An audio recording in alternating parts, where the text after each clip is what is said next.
সেজে গুজে শ্বশুর শাশুড়িকে নিয়ে সাপ ধরতে যাব রায়গঞ্জে, সঙ্গে ছেলে আর ননদকেও নিয়েছি। প্রথমে আমরা এখান থেকে ট্রেনে করে রায়গঞ্জে গেলাম, আর তারপর সেখান থেকে টোটো করে আমাদের ডেস্টিনেশনে পৌঁছে গেলাম। এখানে ঢুকতে গেলে কিন্তু 10 টাকা লাগে, তারপরেই সাপ ধরতে দেয়। তাই প্রথমে 10 টাকার টিকিট কেটে নিলাম, আর ভেতরে গিয়ে জ্যান্ত সাপ হাতে ধরলাম। না মজা করছিলাম। আমরা এসেছিলাম রায়গঞ্জের এক্সপো মেলায়।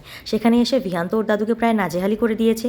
তারপরে ওর দাদু ওকে ক্লে কিনে দিল। গোটা মেলাটা আমরা এক্সপ্লোর করলাম। আর মেলায় কিন্তু কাপড় চোপড় থেকে খাটের আসবাবপত্র, এমনকি বাসনকোসন থেকে আমাদের জুয়েলারি, ব্যাগ, সমস্ত কিছু ছিল।